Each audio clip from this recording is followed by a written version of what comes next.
Calories in versus calories out. That's just conventional wisdom if you want to lose weight, right? All you need is to be on a calorie deficit and watch the weight come off. It's all about the first law of thermodynamics. You've probably tried it. It's built around this oversimplistic idea that if you just eat less and move more, do that over time, and you're gonna lose weight. It's so simple. The problem is, according to records, calories in versus calories out has a 99% failure rate, unless you factor in this one important thing. In this video, I'm going to show you exactly what that one thing is in a detailed breakdown on how weight loss actually works. You're finally going to get some answers. These are the exact same tips that I give to all my students, and they've all gone to see some amazing results. So you know it works. Before we get started, don't forget to give this video a like, subscribe to my channel, and hit the bell to get notified every time I post a new video every week. It really helps support my channel. All right, let's get into it.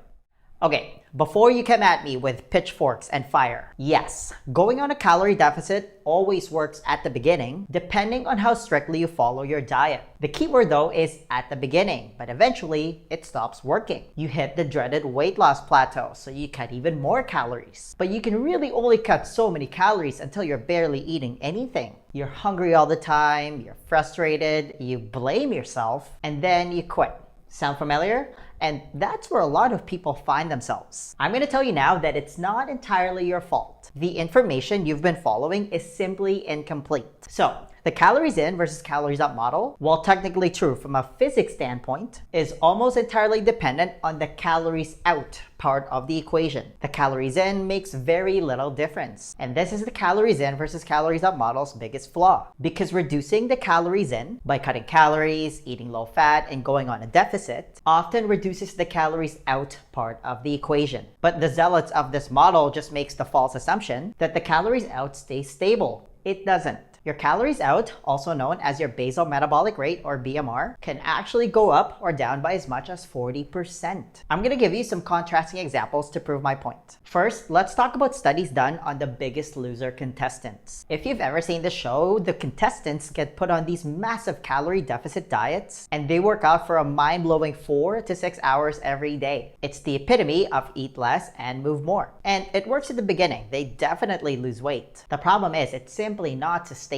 Over time, after they're done the show, they're still on this massive calorie deficit. As a byproduct, their metabolism goes down the drain, and they stop losing weight even though they're eating less than they ever did before. Sound familiar? Why do you think there's never any Biggest Loser reunion show? Because most of the contestants have gained back all the weight they've lost while they were on the show. To make things worse, some of them actually weigh more now than they did before they entered the show. Listen, you can't just blindly cut calories. Your body will adapt because it's an adaptation machine, and it thinks that you're going through a state of famine by lowering your metabolism. Here's a contrasting example just to blow this oversimplistic model out of the water. A guy by the name of Sam Feltham, and you can do a quick Google search on this, wanted to prove the calories in versus calories out model wrong. So he decided that he would eat 5,794 calories every day for 21 days and document his weight gain. To give you some context, that's a stupid amount of calories. It's almost 3 times the amount of daily recommended calories for the average man. But he didn't just follow any random diet. He followed a low-carb, high-fat diet of natural foods for 21 days because he believed that refined carbs, not total calories, causes weight gain. If we use the standard calculations using the calories in versus calories out model, he should have gained 16 pounds or 7.3 kilos of fat. His actual weight gain?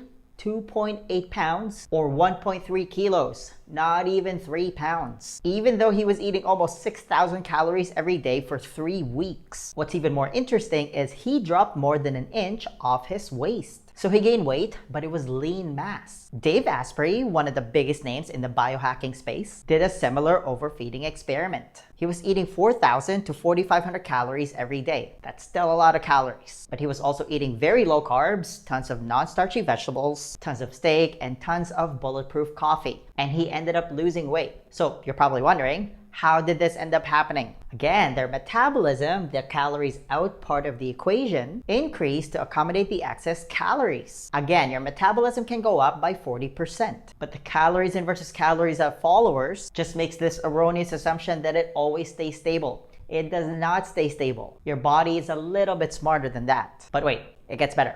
In another experiment, Feltham again ate 5,794 calories every day. But this time, he ate the standard American diet, which is a high-carb, low-fat diet. He ate a lot of highly processed foods, which are extremely insulinogenic, and the results were predictable. He gained 15.6 pounds or 7.1 kilos in 21 days, and his waistline went up by 3.6 inches. So how could he eat the same excessive amount of calories, but have his body react completely different between the two diets? How could Dave Asprey eat over 4,000 calories in steak, butter, and MCT oil and still lose weight? It's clearly a little bit more than just calories, because your diet composition, specifically how your body reacts to it physiologically, and your body does this through the secretion of certain hormones, plays a key role when it comes to your weight. Okay, let's talk about how this actually works. There are two places you can get your energy from, and this is the thing that a lot of weight loss experts don't talk about. They're stuck in the old weight loss paradigm. They're using outdated information. They haven't read a book in ages. Yeah, I'm calling them out. Your body actually functions as a two-compartment system. The calories in versus calories out weight loss model needs your body to function as a single compartment system for it to be true. That's where people just throw the first law of thermodynamics blindly. But again,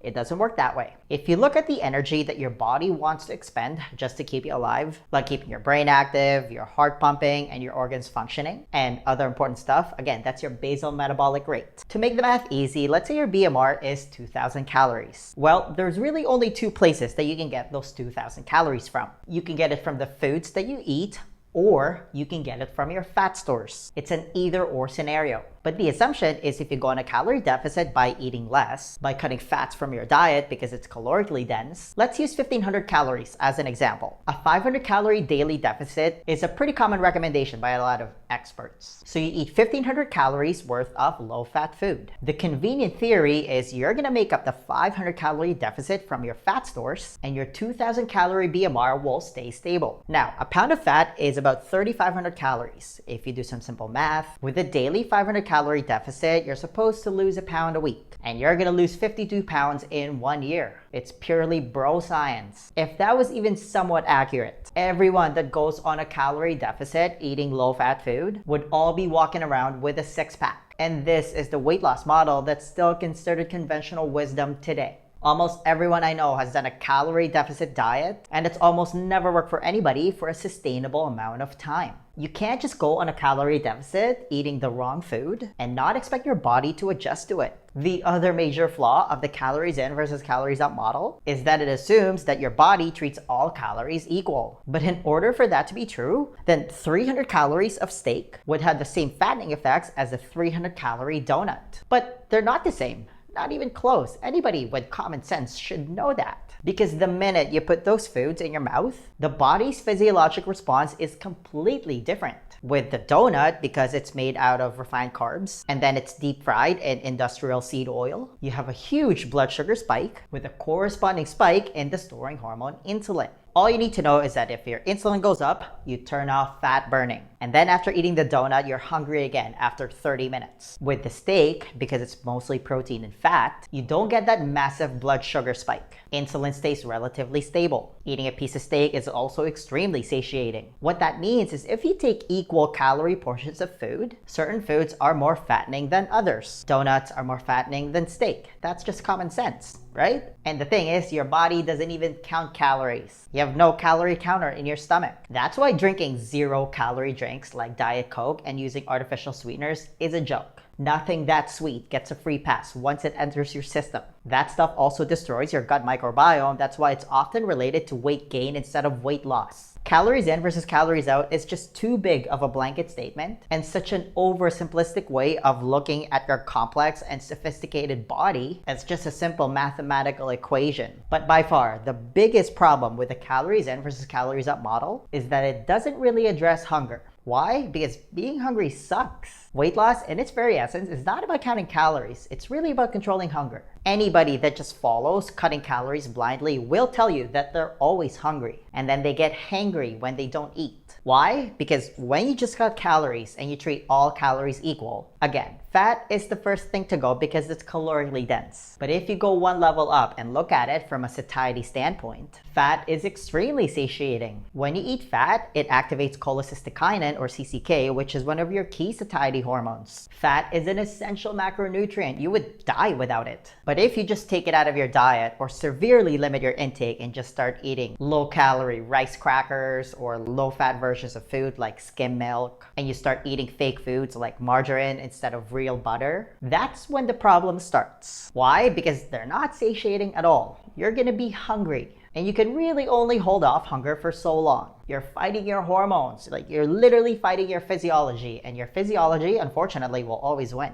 As with a lot of things, the truth is usually somewhere in between. Calories in versus calories out will only work long term if you also factor in optimizing your hormones. You achieve this through your diet and making other supportive lifestyle choices. Your genetic predisposition to storing fat also plays a key role in this. You need to eat in a way that turns off hunger hormones and activates your satiety hormones. You need to eat a diet that moderates insulin levels. Follow Sam Feltham and Dave Asprey's diet of a low-carb, high-fat diet of natural foods. By moderating insulin, your body can easily access your fat stores and burn it for energy in between meals when you're on a calorie deficit. That's called metabolic flexibility. So moving forward, you need to start looking at food as information, not just a mathematical equation. Yes, calories matter, but hormones are more important. The next question then becomes, how are you actually supposed to eat if you want to lose weight? Because here's the thing, 80% of your body composition is determined by your diet. You can't just freestyle this part. Do you have a proven plan that you can follow? To help you with that, I want to give you a free copy of my Lean Body Blueprint. This is how I was finally able to get rid of all my unwanted body fat without depriving myself of my favorite foods or spending countless hours at the gym. It's a simple 4-step process specifically designed for busy professionals, and it's the exact same blueprint that I teach to all my students, and they've all gone to see some amazing results. If you want to be the next success story, then download your free copy of the Lean Body Blueprint right now. There's going to be a link somewhere at the top here or in the description box. Just click on it, type in your email, and I'll send it to you right away. Hey, give this video a thumbs up if you enjoyed it and share it with your friends. Please subscribe to my channel if you haven't already. I post a new video every week, and feel free to leave a comment below if you have any questions about this video. Alright, I'll see you in the next one. Virtual high five.